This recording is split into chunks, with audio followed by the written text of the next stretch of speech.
사무엘하 7장 18절에서 29절 말씀입니다. 제가 봉독하겠습니다.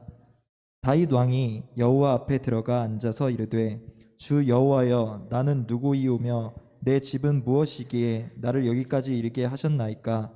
주 여호와여, 주께서 이것을 오히려 적게 여기시고 또 종의 집에 있을 먼 장래의 일까지도 말씀하셨나이다. 주 여호와여, 이것이 사람의 법이니이다. 주 여호와는 주의 종을 아시오니 다윗이 다시 주께 무슨 말씀을 하오리이까? 주의 말씀으로 말미암아 주의 뜻대로 이 모든 큰 일을 행하사 주의 종에게 알게 하셨나이다. 그런즉 주 여호와여, 주는 위대하시니 이는 우리 귀로 들은 대로는 주와 같은 이가 없고 주 외에는 신이 없음이니이다. 땅의 어느 한 나라가 주의 백성 이스라엘과 같으리이까? 하나님이 가서 구속하사 자기 백성으로 삼아 주의 명성을 내시며 그들을 위하여 큰 일을, 주의 땅을 위하여 두려운 일을 애국과 많은 나라들과 그의 신들에게서 구속하신 백성 앞에서 행하셨사오며, 주께서 주의 백성 이스라엘을 세우사 영원히 주의 백성으로 삼으셨사오니 이는 여호와여, 주께서 그들의 하나님이 되셨나이다. 여호와 하나님이여, 이제 주의 종과 종의 집에 대하여 말씀하신 것을 영원히 세우시며 말씀하신 대로 행하사 사람이 영원히 주의 이름을 크게 높여 이르기를 만군의 여호와는 이스라엘의 하나님이라 하게 하옵시며 주의 종 다윗의 집이 주 앞에 견고하게 하옵소서. 만군의 여호와 이스라엘의 하나님이여, 주의 종의 귀를 여시고 이르시기를 내가 너를 위하여 집을 세우리라 하셨으므로 주의 종이 이 기도로 주께 간구할 마음이 생겼나이다. 주 여호와여, 오직 주는 하나님이시며 주의 말씀들이 참되시니이다. 주께서 이 좋은 것을 주의 종에게 말씀하셨사오니 이제 청하건대 종의 집에 복을 주사 주 앞에 영원히 있게 하옵소서.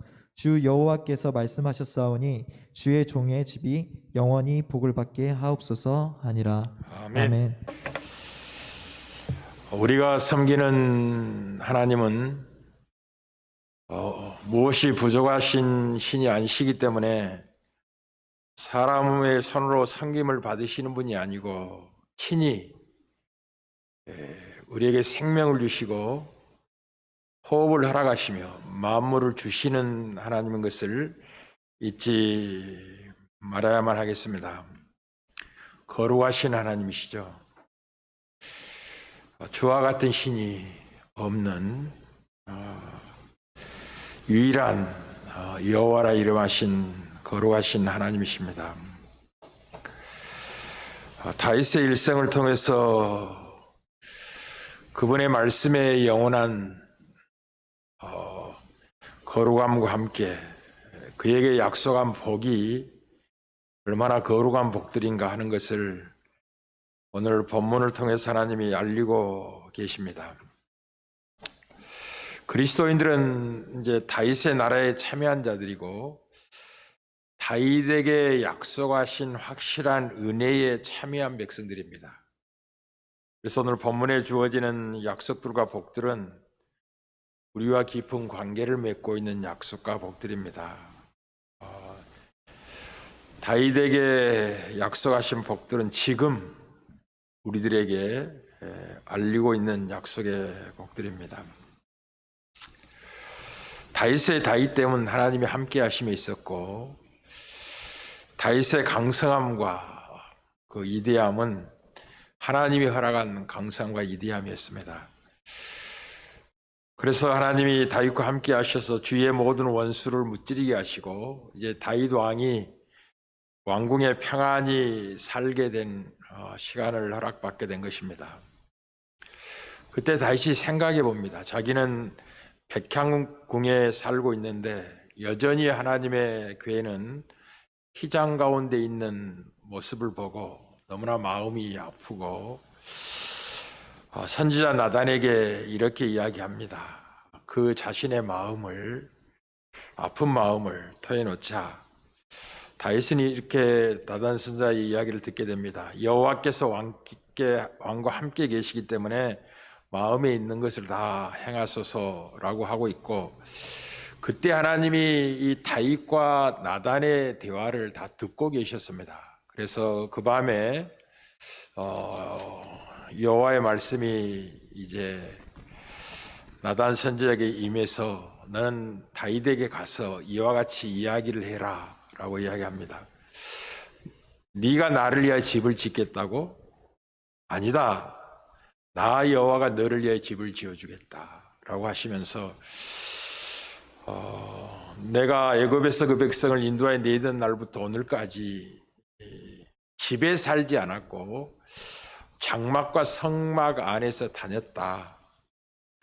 내 백성들이 가는 곳에 내가 함께 있으며 내가 어느 지파에게 이야기하기를 너희가 어찌해서 나를 위해서 백향목 집을 건축하지 아니했느냐고 요구한 적이 없었다는 거죠. 그러나 이 다윗의 마음을 하나님이 너무나 기쁘게 받으셨고 이제 네가 가서 다윗에게 말하기를 네가 목장 곧 양을 따른 데서 나 여호와가 데려다가 내 백성 이스라엘 주권자로 삼았을 뿐만 아니라 이제 내 이름을 이대한 자들의 이름같이 이대하게 만들어주겠다라고 약속도 하시고 네가 이제 편히 때가 되면 조상들과 함께 눕게 될 텐데 내가 내 몸에서 내 씨로 말미암아 그의 나라를 견고하게 하겠다라는 약속과 함께 네 후손이 나를 위하여 집을 건축하게 될 것이다 라는 내용과 나는 그의 나라의 왕위를 영원히 견고하게 하겠다라고 하시면서 혹 잘못한 일이 있다 할지라도 사울에게서 하나님의 은총을 빼앗은 것 같이 그에게서 빼앗지는 않고 다만 인생의 채찍으로 징계하는 정도로 마칠 것이다 라고 하시면서 아주 복된 말씀을 이렇게 하십니다. 내 집과 내 나라가 내 앞에서 영원히 보존되고 내 왕위가 영원히 견고하리라 라고 나단 선지자에게 한 이야기를 이제 나단 선지자가 다윗에게 들려주게 됩니다. 그 이야기를 듣고 다윗이 기도하는 내용이 오늘 본문의 내용입니다. 먼저 그렇게 말씀하신 하나님은 주와 같은 이가 없고 주 외에는 신이 없는 참 이디하신 하나님이시오. 거룩하신 하나님이십니다. 그분이 말씀하셨기 때문에 그 말씀대로 행하여 그 뜻을 이루게 될 것입니다. 이렇게 말합니다. 여호와 하나님이 이제 주의 종의 종과 종의 집에 대한 말씀하신 것을 영원히 세우시고 말씀하신 대로 행하시옵소서. 이 말씀하신 대로 종의 집을 영원히 세우시고 행하라라는 것이 주의 이름과 어떻게 연결이 되어 있냐면 그렇게 해서 사람이 영원히 주의 이름을 크게 높다고 고백하게 하시고 만군의 여호와 이스라엘의 하나님이라고 칭하게 하여 주의 종 다윗의 집과 집이 주 앞에 견고하게 하옵소서라고 이야기합니다. 그래서 주의 말씀대로 행하시옵소서를 주의 이름과 같이 크게 높이고 대등하게 이야기하는 걸 보게 되고 하나님이 그렇게 말씀하셨사오니 이제 그 말씀대로 종의 집에 복을 주시옵소서라고 하여 종의 집에 복을 주사 주 앞에 영원히 있게 하옵시고 주 여호와께서 말씀하셨사오니 주의 종의 집이 영원히 복을 받게 하옵소서라고 하여 하나님의 거룩하심이 하나님의 말씀의 거룩하심으로 지금 소개되고 있는 것을 보게 됩니다.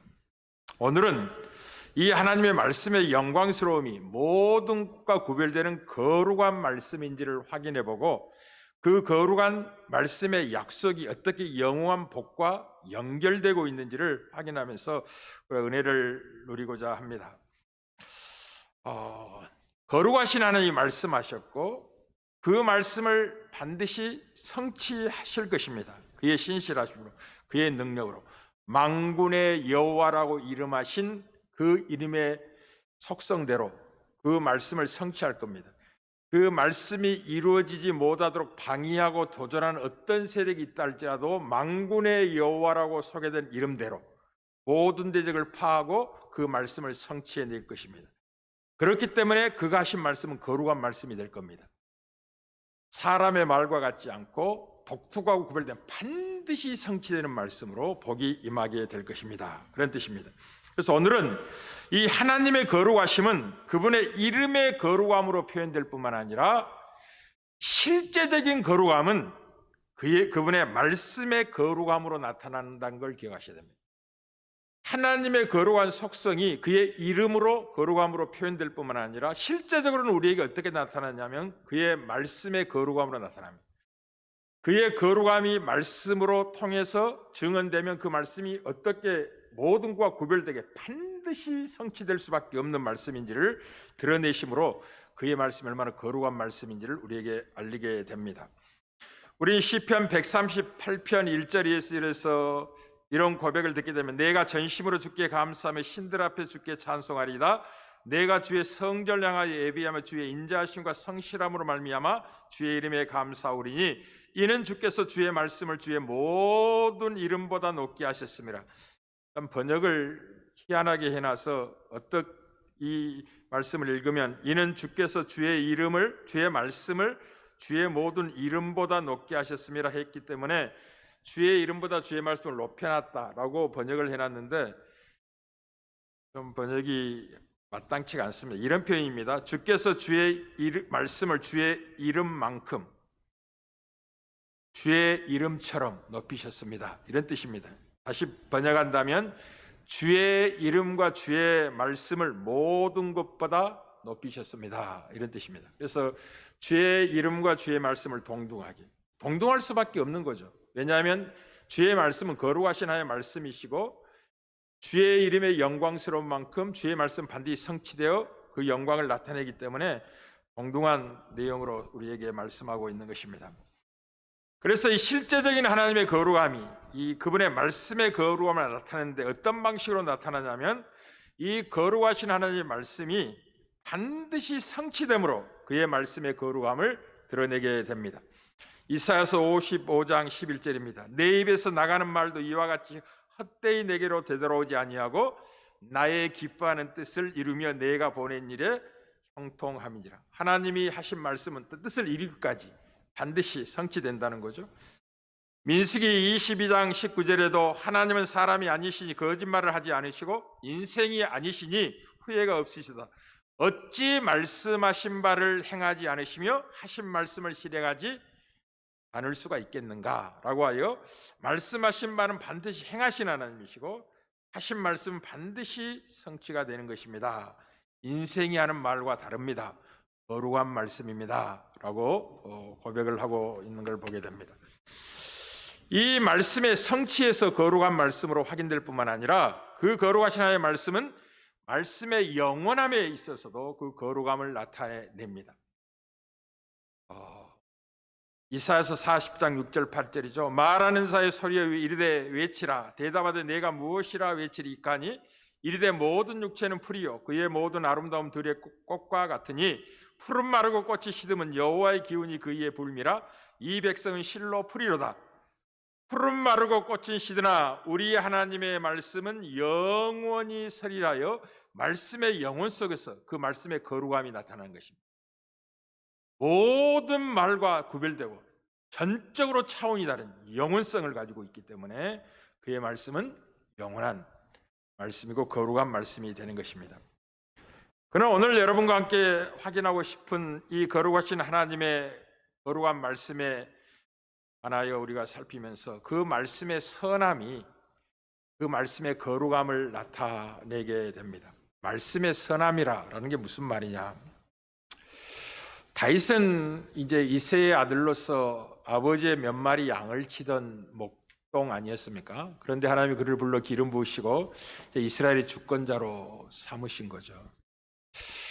다윗은 이 나단 선지자로 말미암아 내 집과 내 나라가 내 앞에서 영원히 보존되고 내 왕위가 영원히 견고하리라 하셨단 말씀을 듣자 하나님께 이렇게 기도하게 됩니다.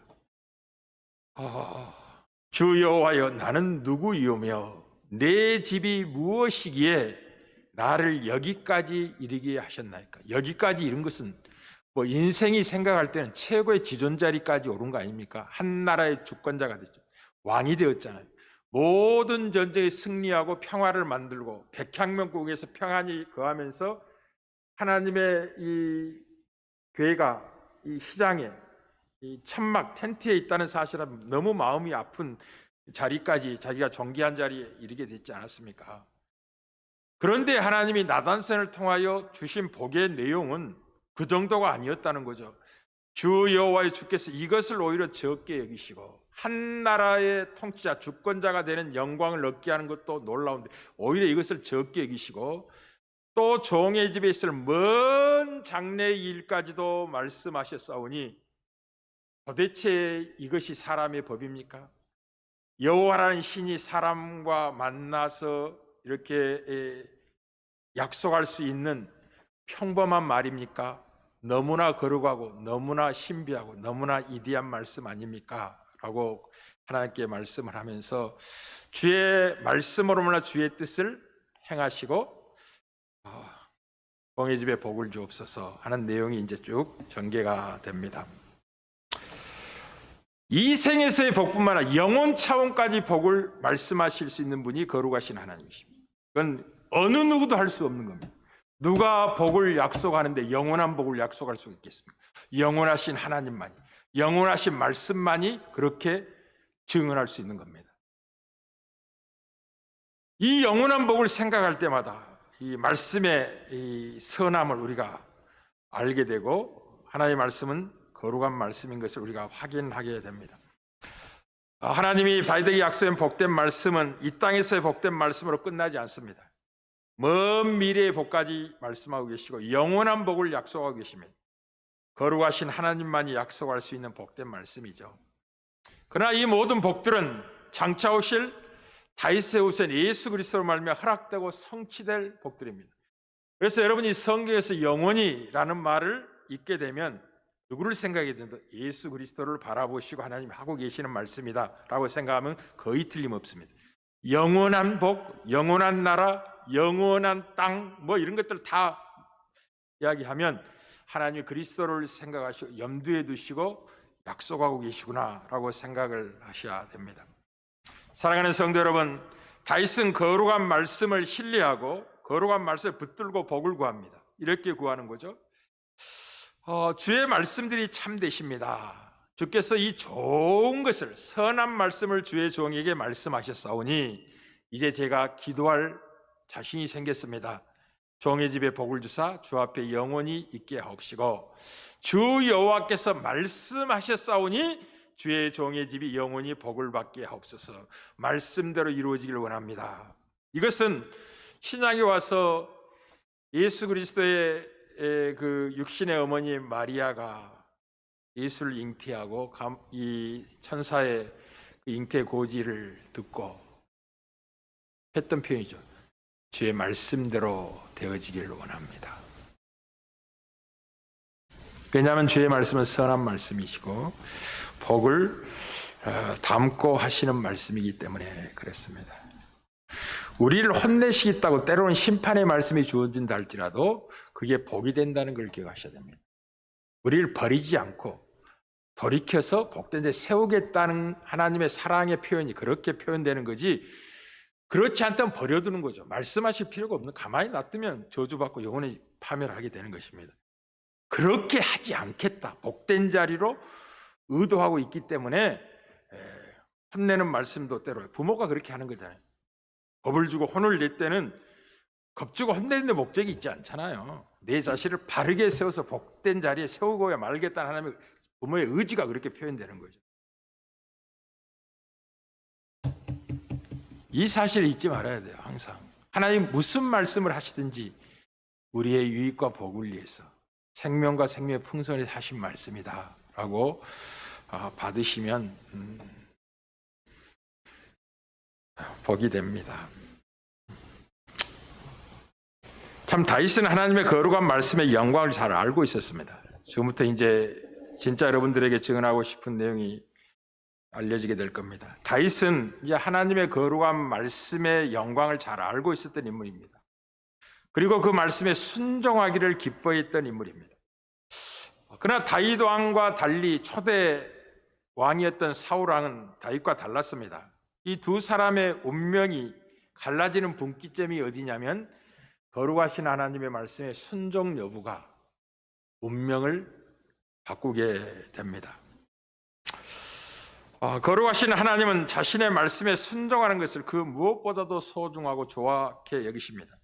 사울 왕은 다윗 왕과 달리 하나님의 말씀을 사랑하지 않았습니다. 사울 왕은 하나님이 무엇을 좋아하는지에 대해서 모르고 있었습니다. 왜냐하면 하나님의 입의 말씀의 거룩함을 그가 알지 못하고 있었기 때문이었습니다. 하나님의 입의 거룩한 말씀의 의미가 무엇인지를 하나님의 말씀의 거룩함에 대해서 이해하지 못하고 있었기 때문에 사울 왕은 실패하게 됩니다. 사무엘 선지자가 사무엘상 15장 21, 23절에 이 불순종한 이 사울에게 가서 이렇게 이야기합니다. 사무엘이 되 여호와께서 번제와 다른 제사를 그의 목소리를 청종하는 것을 좋아하신 같이 좋아하시겠나이까? 하나님이 뭘 좋아하는지 당신 압니까? 이렇게 묻는 것입니다. 순종이 제사보다 낫고 듣는 것이 수상 기름보다 낫습니다. 하나님은 순종하는 것을, 하나님의 말씀을 듣는 것을 그 무엇보다도 좋아하시는 하나님이십니다. 이렇게 말씀하시면서 이 불순종, 이 하나님 말씀에 순종하지 않는 것은 거룩한 하나님의 말씀을 거역하는 것인데 그것은 점치는 죄와 같습니다. 그리고 완고한 것은, 완고하다는 뜻은 무슨 말이냐면 하나님의 말씀보다 자기의 고집을 앞세우는 이 딱딱한 굳은 심령을 이야기하는 것이죠. 완고한 것은 사신 우상에게 절하는 죄와 같습니다. 우상을 섬기는 것 같습니다. 여러분이 하나님의 말씀을 사랑하지 않고 말씀을 툭툭 튀게 내면서 여러분 고집대로 사는 것은 우상 섬김과 똑같습니다. 왜냐하면 하나님을 사랑하면 반드시 하나님의 말씀에 순종하는 삶을 살 수밖에 없도록 되어 있어요. 말씀이 심령 안에 안 들어 거부되어지고 튕겨져 나가는 것은 지금 우상을 섬기듯이 신앙생활하고 있다고 판단하면 틀림없습니다. 그래서 하나님 뭐라고 말씀하시냐면 왕이 여호와의 말씀을 버렸으므로 여호와께서도 왕을 버려서 더 이상 왕이 되지 못하게 하셨습니다. 이미 가지가 나무에서 분리되었습니다. 그리고 남은 생은 이제 그 분리된 가지가 어떻게 마르고 있는지, 어떻게 썩고 있는 과정을 보여주게 될 겁니다. 그리고 때가 되면 전쟁에서 처참한 죽음을 만나는 것으로 사울의 일생 끝이 납니다. 그러나 다윗 왕은 다릅니다. 그는 하나님의 영광의 말씀의 의미를 알고 있었고 그 말씀이 얼마나 거룩한 말씀인지를 그는 잘 이해하고 있었습니다. 그리고 그 하나님의 거룩한 말씀을 아는 것이 그에게 순종의 삶으로 나타나게 되고 이 다윗의 거룩하신 하나님의 말씀의 영광을 여러 곳에서 시로서 고백하는 것을 보게 됩니다. 시편 19편 7절에 10절이죠. 6절까지는 자연을 통해서 말씀하신 하나님의 영광스러운 말씀을 선포하고 이제 7절부터 9절까지는 율법으로 주어진 계시된 말씀의 영광을 이렇게 노래합니다. 여호와의 율법은 완전하 영혼을 소성시키며 여호와의 증거는 확실하여 우둔한 자를 지혜롭게 하며 여호와의 교훈은 정직하여 마음을 기쁘게 하고 여호와의 계명은 순결하여 눈을 밝게 하신도다. 여호와를 경외하는 도는 정결하여 영혼까지 이루고 여호와의 법도 진실하여 다 의로우니 그래서 그 말씀을 내가 금 곧 순금보다 더 사모하며 꿀과 송일구보다 더 달게 받고 순종하는 삶을 살고 싶습니다 라고 고백을 하는 것을 보게 됩니다. 다양한 표현으로 여호와의 말씀을 호칭하죠. 여호와의 율법, 증거, 교훈, 계명, 여호와의 도, 여호와의 법 6가지로 얘기하지만 이제 시편 119편에 가면 2가지를 더 확장을 시켜 여호와의 율례, 여호와의 규례까지 해서 하나님의 말씀을 다양하게 표현하면서 그 말씀을 사모하고 사는 자리 어떤 지혜를 얻고 어떤 복을 얻는지 쭉 시편 119편에 노래하게 됩니다. 저자가 기록되어 있지 않지만 내용상 보면 다윗의 시가 아닐까라고 생각을 합니다. 여러분 시편 2편도 저자가 없습니다. 그러나 이 초대교회 사도들이 성령 충만해서 그 시편이 다윗이 말한 시였다고 고백하는 걸 보게 돼요. 그래서 시편 150편 중에 절반 정도가 다윗의 시로 저자가 기록이 돼 있지만 사실 더 많은 시가 다윗의 시가 아닌가라고 생각을 합니다. 사랑하는 성도 여러분, 이제 예수를 믿는 것은 무엇이냐면 예수님의 말씀에 순종하는 것을, 거룩한 말씀에 순종하는 것을 예수를 믿는다고 하는 거예요. 잘 들으셔야만 합니다. 여기에 영생이 있습니다. 아주 중요하니까 다시 한번 강조를 드립니다. 예수를 믿는다는 것은 무엇이냐면 예수님의 거룩한 말씀에 순종하는 것을 예수를 믿는다고 하는 거예요. 여기에 영생이 있고, 따라서 예수님의 말씀에 순종하지 않는 것은 영생을 보지 못할 뿐만 아니라 여전히 하나님의 진노 아래에 있다는 것을 기억하셔야 됩니다. 교회를 아무리 많이 다녀도 소용없습니다. 그래서 요한복음 3장 36절에 주님이 분명히 말씀을 하시죠. 아들을 믿는 자에게는 영생이 있고 아들에게 순종하지 아니한 자는 영생을 보지 못하고, 아들을 믿는 것과 아들에 순종하지 않는 것은 순종하는 것 같은 거예요. 아들을 믿는다고 하면서, 예수를 믿는다고 하면서 예수의 말씀에 순종하지 않는다는 것은 믿지 않는 것과 똑같은 겁니다. 그냥 표현상으로 믿습니다 하고 있는 거지 실제적으로 믿지 않는 것 같은 거예요. 그래서 그의 운명이 어떻게 되어 있다고요? 도리어 하나님의 진노가 그 위에 머물러 있다라고 하여 예수를 믿는 것은 예수님의 말씀에 순종하는 것인 걸 분명히 하고 있는 것입니다. 그 이유가 무엇이냐면 예수님이 우리에게 주신 말씀은 다 거룩하신 하나님의 말씀이기 때문에 그렇습니다. 세상 기도를 통해서 이 사실을 분명히 우리에게 알립니다. 요한복음 17장 14절 19절입니다. 내가 아버지의 말씀을 그들에게 주었사오며, 하나님께 기도하는 것입니다. 제자들에게 또 많은 인생들에게 하나님의 말씀을 주신 것이 자기 이야기를 한 게 아니라고요. 하나님의 말씀을 그들에게 주었사오매 세상이 그들을 미워하여 싸우니 이는 내가 세상에 속하지 아니한 같이 그들도 세상에 속하지 아니함으로 말미암아. 이게 하나님의 말씀을 받는 것, 예수님의 말씀을 받는 것은 예수님께 속해 있다는 증거입니다. 세상에 속해 있지 않고 영원한 생명에 속해 있는 예수님께 속해 하나님의 자녀라는 게 증거가 말씀을 받은 것이에요. 진리를 깨닫고 순종하는 삶으로 살게 되는 것입니다. 그래서 이런 표현을 하고, 내가 비옵는 것은 그들을 세상에서 데려가시길 위함이 아니요 다만 악에 빠지지 않게 보존하기 위함이니이다. 내가 세상에 속하지 아니한 같이 그들도 세상에 속하지 아니하사옵나이다. 그들을 진리로 거룩하게 하옵소서. 아버지의 말씀은 진리니이다. 아버지께서 나를 세상에 보내신 것 같이 나도 그들을 세상에 보내었고 또 그들을 위하여 내가 나를 거룩하게 하오니 왜냐하면 그들도 진리로 거룩함을 얻게 하려 함이니이다. 우리가 거룩한 백성이 된 것은 이 영원한 진리, 하나님의 말씀을 우리가 듣고 그 진리를 받았기 때문에 거룩한 백성이 된 겁니다. 우리가 진리의 말씀으로 새롭게 태어난 피조물이라는 걸 잊지 말아야 됩니다. 세상의 말로 거듭나는 게 아니라 항상 살아있고 영원한 말씀으로, 그 영원한 말씀이 전해지고 있는 복음의 말씀입니다.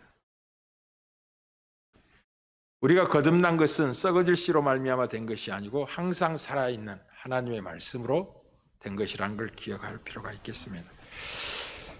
복음을 전파하는 목적도 마찬가지입니다. 다만 믿게 하는 게 끝나는 게 아니라 믿어 순종케 하려고 복음을 전한다는 걸 기억하셔야 됩니다. 그래서 믿는 것과 순종하는 것은 동면의 양면과 같습니다. 믿었는데 순종하지 않는 것은 믿는 게 아닙니다. 반대 그 믿음이 순종의 열매로 나타났을 때만 그 믿음의 온전함이 된다는 것입니다. 행함이 없는 믿음은 죽은 믿음인 것입니다. 영혼 없는 몸이 죽은 것 같이 행함이 없는 믿음은, 순종의 열매로 나타나지 않는 믿음은 성경이 말하는 구원의 믿음이 아닙니다.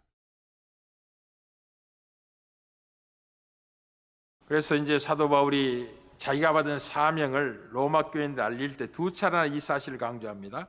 로마서 1장 5절 6절에 그로 말미암아 예수 그리스도로 말미암아 우리가 은혜와 사도의 직분을 받아서 그의 이름을 위하여 모든 이방인 중에서 믿어 순종하게 하나니 너희도 그들 중에서 예수 그리스도의 것으로 부르심을 받은 자니라 라고 하여 믿어 가르쳐 지키게 하는 것이 복음 전파입니다.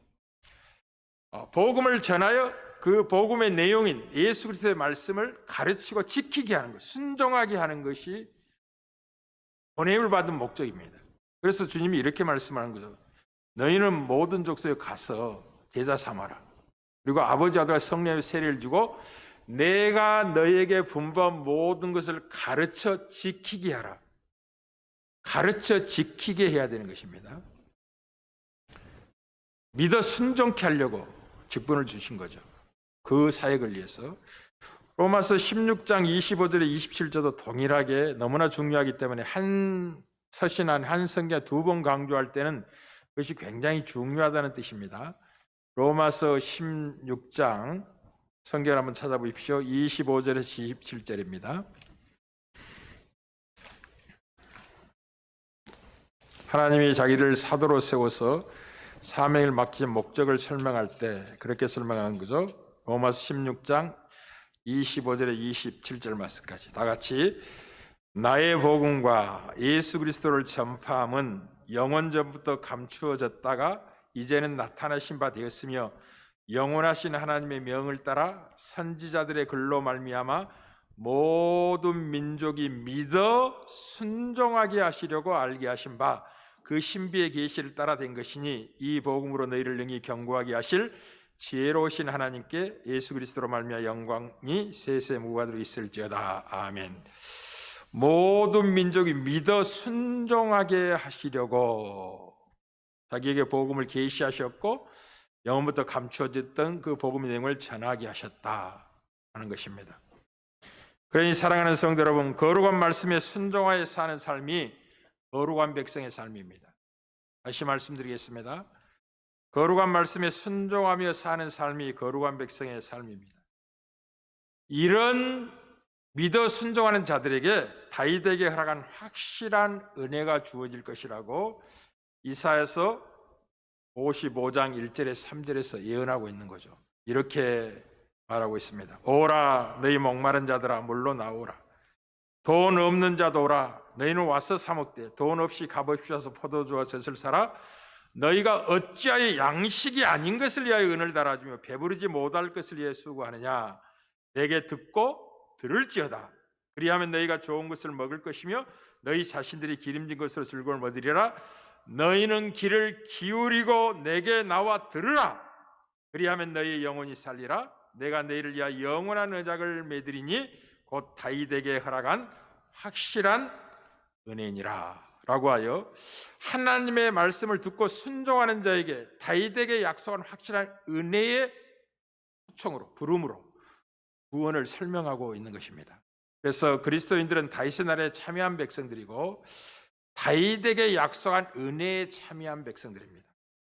그래서 오늘 다윗에게 약속하신 이 복들은 지금 우리에게 하시는 복들이고 그리스도로 말미암아 허락될 것이며 성취될 것입니다. 영원한 생명을 주실 것이고 영원한 나라를 유업으로 복을 누게 할 겁니다. 하나님 앞에 영원히 살게 할 것이고 여러분과 여러분의 집이 영원히 복을 얻게 할 겁니다. 그래서 이제 이 복음을 전할 때 이렇게 증언하는 걸 만나게 됩니다.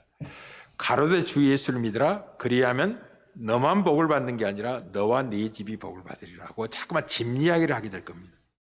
그것은 하나님의 구원의 경륜이 그렇게 되어 있기 때문입니다. 한 영혼이 하나님의 은혜로 부름을 받고 복을 얻게 되면 그 영혼을 통해서 그 집을 구원할 계획을 하나님이 갖고 계신 겁니다. 그래서 기생나합을 구원할 때도 기생나합만 구원하는 그 집을 구원을 하는 겁니다. 한 사람을 통해서. 그게 복음의 영향력이죠. 파급력이다. 복음의 능력이다. 라는 것을 그렇게 선포하고 있는 것입니다.